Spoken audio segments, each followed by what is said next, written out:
Hi, everybody. Hello, everyone, and thank you for joining us today. We know the holidays can be hectic, and we appreciate you taking time out of your schedule to join us today. It's hard to believe this unpredictable year is quickly coming to an end, but despite the challenges businesses faced in 2020, one positive emerged that we've all collectively learned how to quickly pivot our marketing strategies and adapt during times of uncertainty. One of the driving forces that powered marketing agility over the past year was the advancement of technology. Technology played a crucial role in helping businesses communicate important updates to their customers. Yet as local marketers, it can be difficult to stay up to date with the numerous changes to technology that took place this year and the trends we should focus on in the new year. Today, we've assembled a great panel to help us walk through the most impactful trends that are shaping the future of local marketing and answer questions that are top of mind as we gear up for 2021. Now, let me briefly introduce myself and today's panel. My name is Scott McNulty, and I am the Director of Business Development here for Rio SEO. I've been in digital marketing since 2010 and have come from a place of local going all the way back to the days of e-local listings. I am thrilled to be joined with a few of my amazing colleagues today, and they are Doug Gregaro, Account Director at Rio SEO, Laura Abramson, Account Director at Rio SEO, Ryan Weber, Director of Success at Rio SEO. Now, what I'd like to do is to get our panel to know our panel just a little bit better. If you don't mind, each of you tell us a little bit about your background in local marketing and help us get in the holiday spirit. Also share your favorite holiday side dish. Ryan, why don't we start off with you? Hey, thank you, Doug. Yeah, so Ryan Weber, I'm based in Los Angeles. I've been working in the digital space for over a decade. Majority of that time is spent focused on local. I've been with Rio for about 5 years now, working closely with some of our tier 1 clients in retail, healthcare, financial services. Favorite holiday side dish? My wife makes an incredible stuffing. It's more of a Thanksgiving side dish, I suppose, but we can bundle that into holidays. So yeah, thank you, Scott. Awesome. Lauren, how about you? Love to learn what your side dish is. So hi, Lauren Abramson. My background, I've been in search for quite some time, both in traditional, organic, and local search across healthcare, retail, hospitality, etc. I've been with Rio for a little over a year now.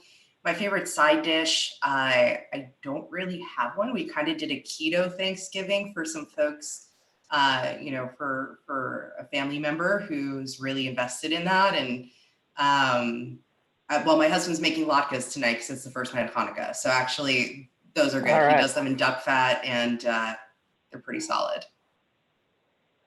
Oh, that's awesome. And definitely last, but certainly not least, is my good friend, Doug. Hey, Scott, thank you so much.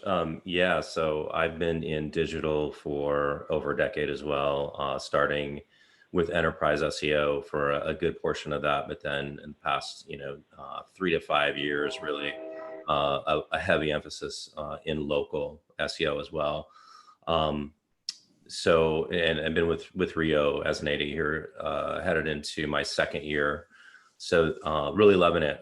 Is with regards to holiday side dish, my favorite is garlic smashed potatoes. And I make it pretty much for Thanksgiving and for Christmas, and probably make another excuse to have it a few more times during the year. But that's, believe it or not, it doesn't sound really very holiday or themed, but I love it. So.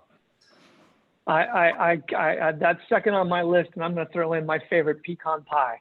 So there's nothing wrong with a little pie after dinner. So great. So just a couple of reminders before we get started. Although we can't hear you all, we'd love to keep our webinars conversational, and we welcome your questions throughout the webinar, which you can send by locating the Q&A button on the Zoom control panel. We'll always answer as many live questions as we can. And if we don't get to your question, we'll be sure to follow up with you afterwards. You can follow today's conversation on Twitter, as we'll be live tweeting throughout the webinar at Rio SEO and using our hashtag RioWebinar. And finally, today's webinar is being recorded, and we will send a link to the recording within the next 24 hours. So look out for that with a follow-up email from our team. So with that said, over the past year, businesses across all industries have had to change the way in which they operate. From communicating shifts in store hours, temporary closures, updates to safety protocols, and more, consumers are now expecting businesses to share accurate information, and they're turning to a business's local listings and local pages to find this information. To start today's discussion, we will look at how Google's technology has evolved and adapted to searchers' needs over the course of the year, and how this is reshaping consumers' expectations for the future. We've seen quite a few impactful local SEO changes happen over the past year, including a number of new attributes and COVID-19 Google protocol post types. Doug, let's start today's discussion with your thoughts. What do you believe are the most important GMB updates to happen in 2020 to local marketing, or that local marketers should be aware of? Totally, yeah. So the major changes this year, I really feel, have been focused around adapting to a post-pandemic environment. So temporary closed used to be a status that was unavailable in Google, and that rolled out in March of this year, prompted by the COVID-19 pandemic. And then from there, just it kind of cascaded into a number of additional developments throughout the year. So Google Posts for chains used to be restricted to businesses that had 10 or fewer locations could publish Google Posts in mass, right? That restriction was lifted in March as well. Google understanding that especially large enterprise chains were coming under pressure to really communicate, in kind of a day-to-day basis with their audience around changes to business operation brought upon by COVID-19. The COVID-19 post type rolled out shortly thereafter. Health and safety attributes, online care for healthcare providers. So you have online care attributes as well as online care links that allow providers to link out to information about telehealth or COVID-19 messaging specifically. And then from there, you have things like secondary hours. Secondary hours used to be kind of restricted to what Google refers to as holiday hours. But now we have secondary hours rolling out as a kind of a third option for communicating hours to brands, or excuse me, to audiences. So a lot of things. Oh, and one that I don't want to forget, service options for businesses that offer in-store versus delivery versus pickup. Obviously very crucial for so many people that have changed up their routines and are interacting with businesses very differently today than they did back in the beginning of the year. So that's all that comes to mind for me. Yeah, without a doubt, that last one is hugely important, as we see many of our clients and customers and brands in general change that significance to let those consumers or make those consumers aware of the changes of how they can interact with their goods and services.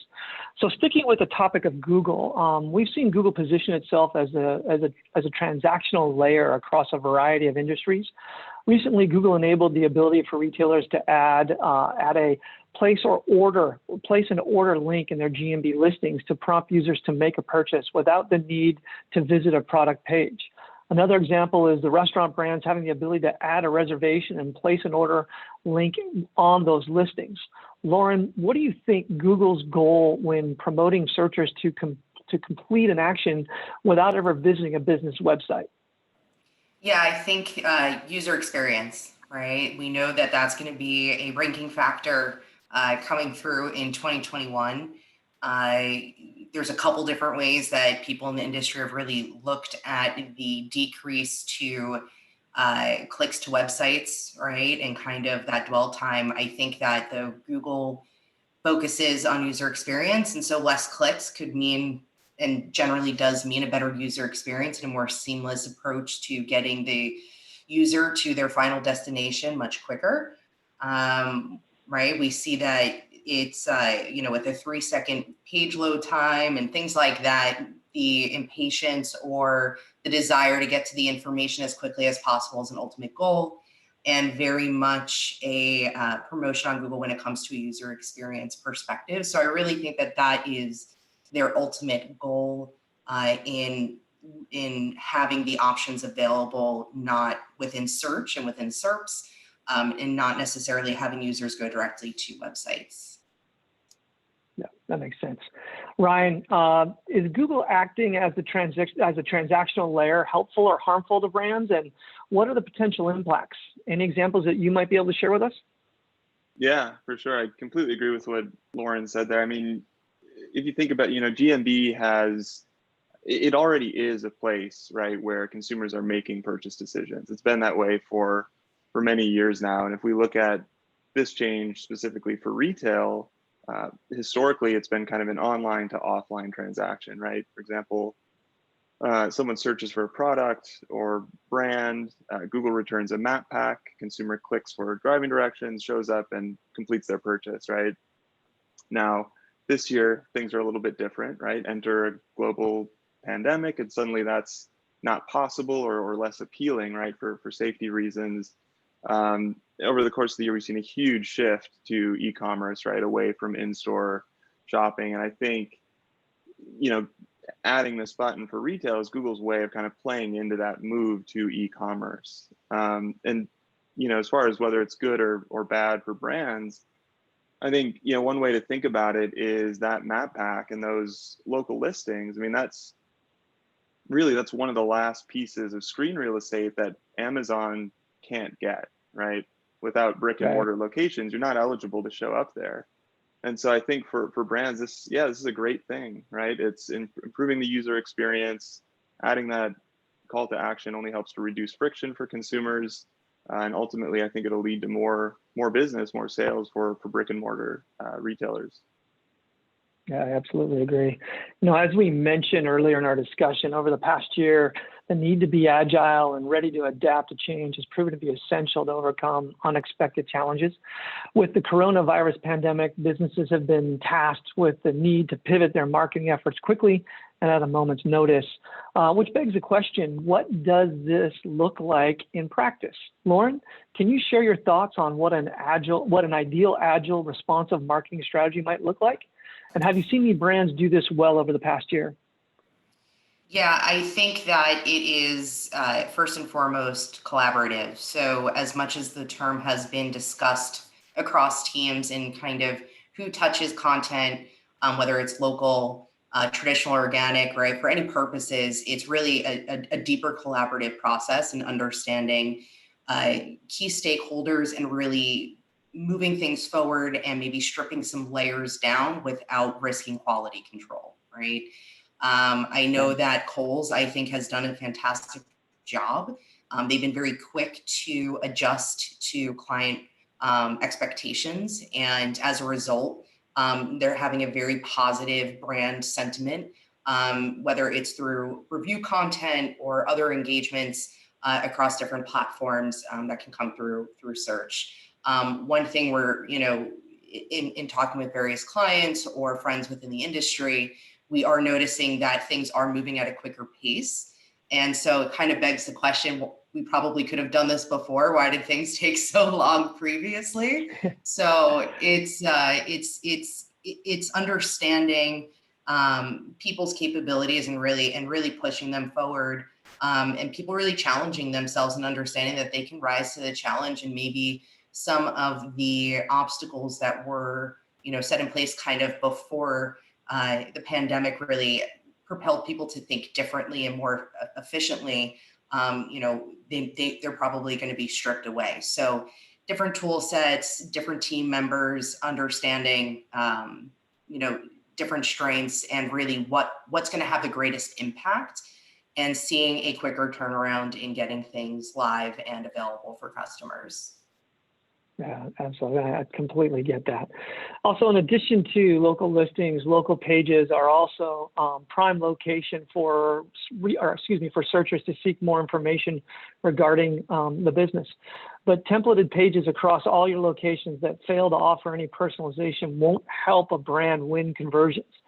Personalization is becoming key for effectively reaching and providing relevant information to local consumers in a specific geographic area. Search is local.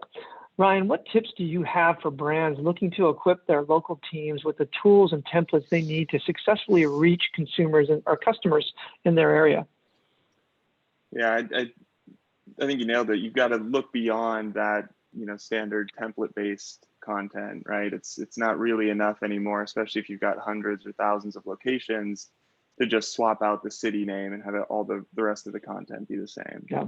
In an ideal world, you would write custom, 300 to 500 words of content for each market and for each individual location in that market, right? Things to include that help localize and personalize would be obviously the city, state, zip code, right? But think of like the neighborhood name, right? Within a city, you might have a dozen different neighborhoods. Getting to that granular level can help sort of personalize for consumers.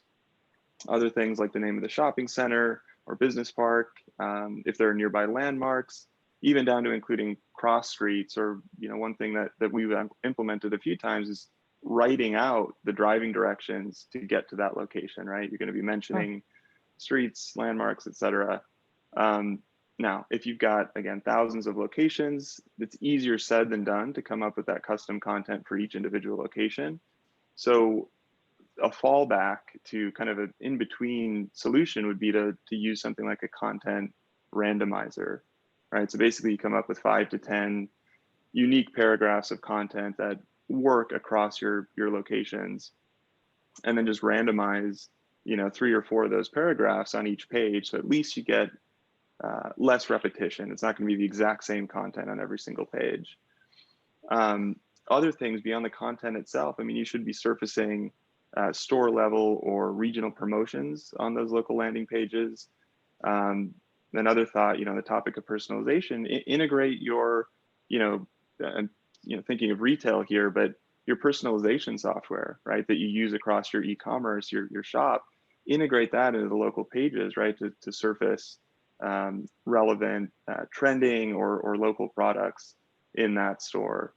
There's some great tools as well that allow you to put a geofence, right, around each of your stores. Yeah. So the content that's served on page is unique if someone's within 5 to 10 miles of one of your locations. Those are all things that you could do today, right, to improve the personalization on page. There's even some tools that allow you to have localized weather within those pages as well. That I think brings even more relevance to those pages too. Probably I would say without a doubt, one of the biggest shifts that we've seen in 2020 was consumers avoiding in-person shopping and opting to shop online instead. So creating an omni-channel experience became a necessity in order to better accommodate customer shopping preferences.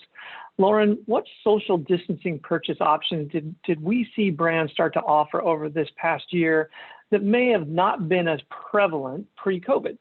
What do you think is here to stay once stay-home orders are lifted and consumers become more comfortable shopping in person again? Yeah, so I think contactless delivery was the main one that really didn't exist before, right? I think that in a multitude of different verticals, whether it's healthcare and kind of what CVS is offering, from a prescription drop off to your local pizzeria that's offering that. And so that piece of just not actually having to be within a certain distance of another human being. But we do know that a lot of brands were playing around with curbside pickup and different items that you could shop digitally and then pick it up without having to step foot in the store to quote unquote save time, marketed very much towards, moms, busy people, very, in a very specific kind of market. And now it's really opened up to anybody and everybody, and really doubling down on the curbside pickup opportunities. And I think that's absolutely here to stay. I think that people's lifestyles have drastically changed this year.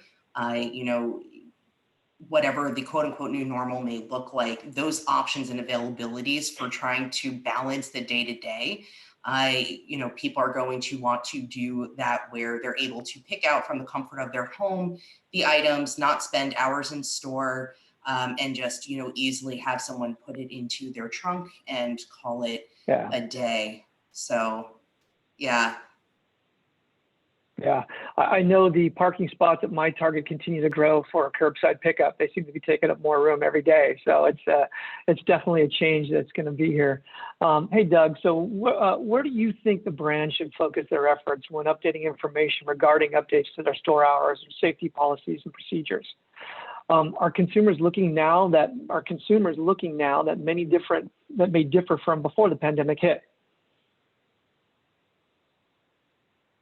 So I think what's crucial is to leverage the COVID-19 messaging that's available. So having a message that states the brand's policy and operation procedures that have been affected by COVID-19 using a Google Post COVID-19 type, I think is a kind of a starting point.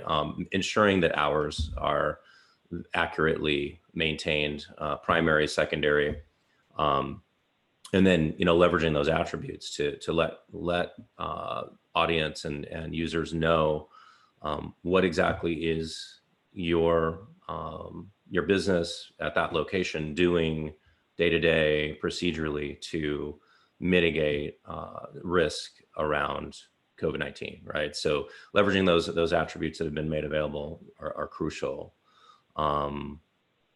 I mean, that's what comes to mind. And I don't know if there's any aspect of that question that I missed. I'm happy to expound. No, I think you got it. And I think more importantly, what we're seeing in this change right now is really consumers becoming, we already knew they were becoming mobile centric. So now even more, they're becoming mobile centric. And we recognize that the stay home order have prompted a surge in mobile usage. Consumers turn to their phones more often to search for businesses, check for social media, and communicate with friends. Google has been quick to notice the growth of mobile this year, which in turn will lead to a notable update. In March 2021, Google plans for a mobile-first index and a desktop sites will be dropped. Doug, let's go back to you for this one. How can businesses better prepare for the mobile-first index switch? And how will this impact a brand's local strategy? Sure. So yeah, it's been 5 years in the making here. So we've all had quite a bit of time to prepare. It's at this point, I think it's crucial for brands to make that transition and invest in a natively mobile compliant web presence.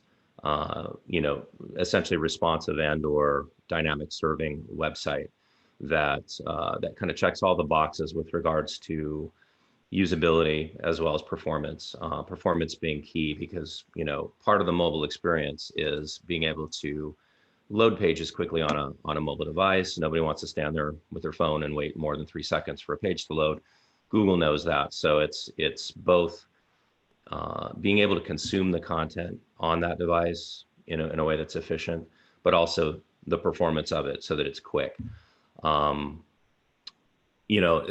so, I mean, essentially that really is the crux of what I think brands that are still using an MDOT approach need to understand that that's officially obsolete. It's defunct. There's no point in having, 2 separate websites, one for desktop, one for mobile.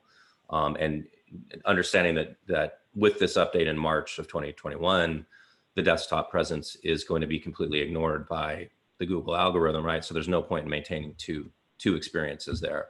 Having a mobilely native experience is where you need to be, essentially. Yeah, definitely. Like you said, it's been a long time, and we knew this was coming.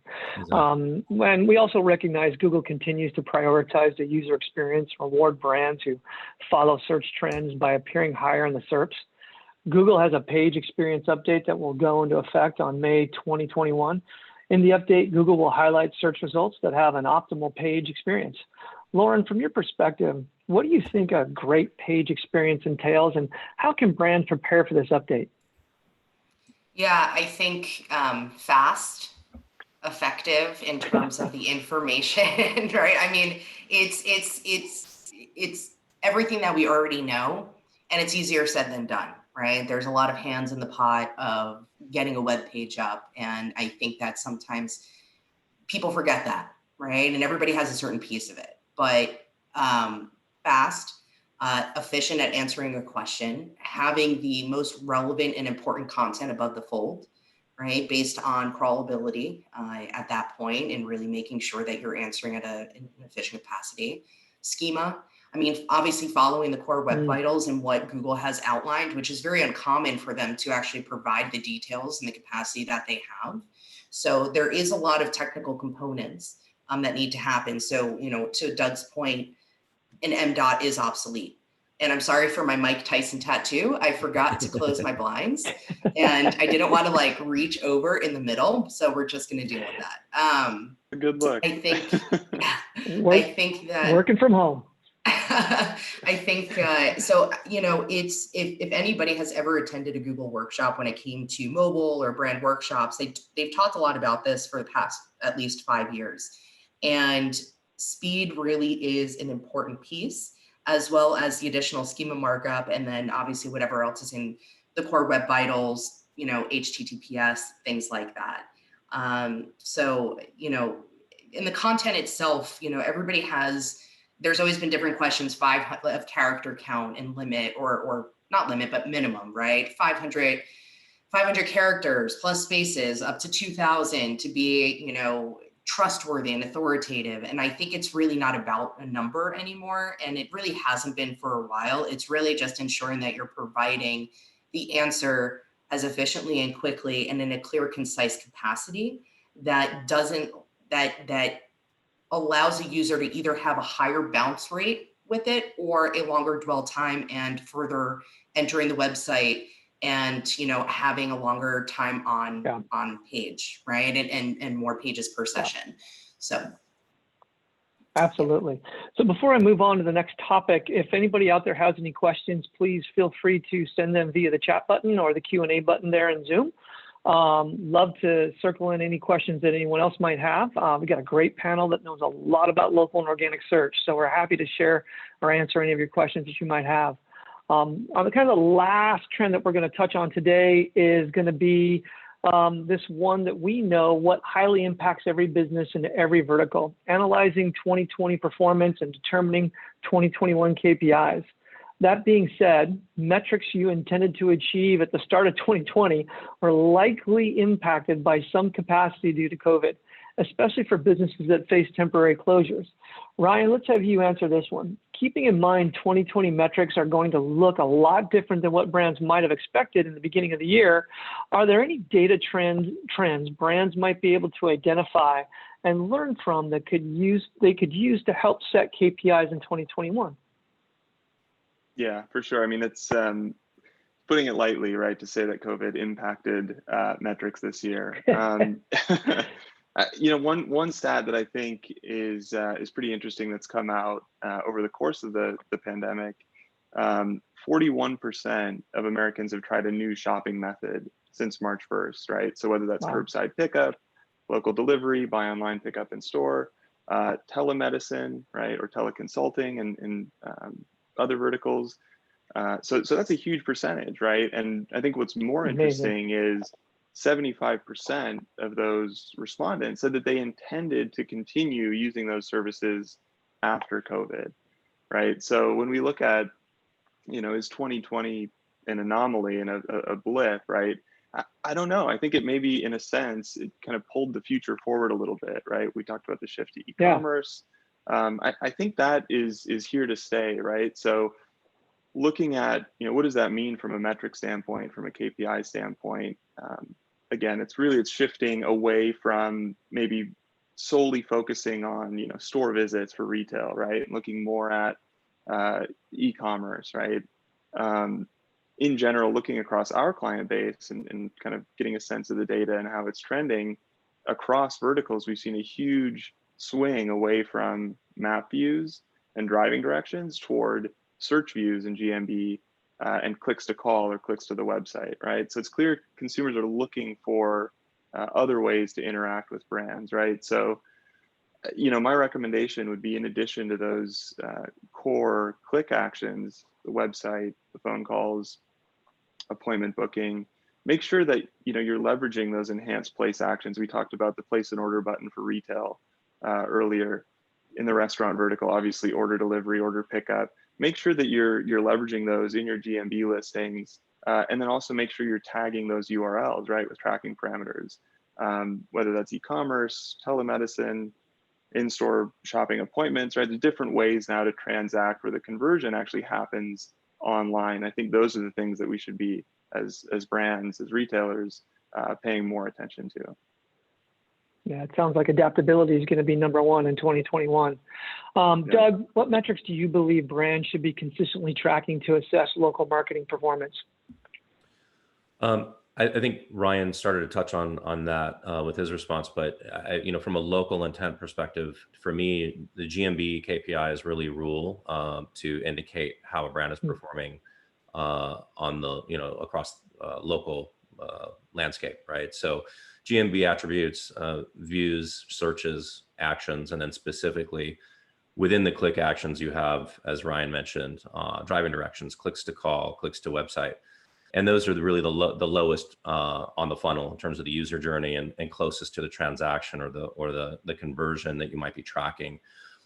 So really keeping an eye on those and being able to translate what those actions equate to in terms of revenue and or conversion value, right, is key. And then also keeping an eye on sort of the high level organic performance within, whether it's Google Analytics or another major platform that you're using to track overall organic performance. Obviously there's a key kind of fundamental tie between local and broader organic, and then being able to attribute the local program within your broader analytics view. So tracking to Ryan's point again, tracking with UTM parameters to understand, being able to attribute to the organic channel the local traffic that you're generating, whether it be from GMB or Yelp or Bing or whatever, and just being able to really have a clear picture of how your local organic channel is performing is really key. So awesome. Yeah. That's been fantastic. I appreciate it, everybody. That's all the time we have for today, so we'll have to wrap up the discussion there. We've covered a lot of ground today, but if there's any questions we didn't get to answer, we'll make sure to promptly follow up afterward.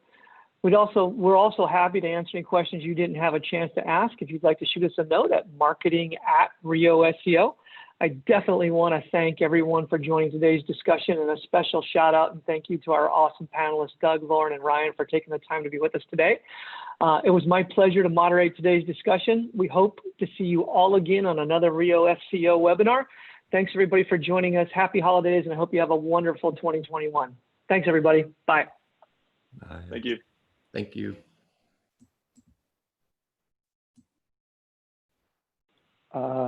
I don't end the meeting, do I, Christy? End meeting for all? Oh, yeah. Yeah? All right. See you guys later. Guys, that's it. Okay. It's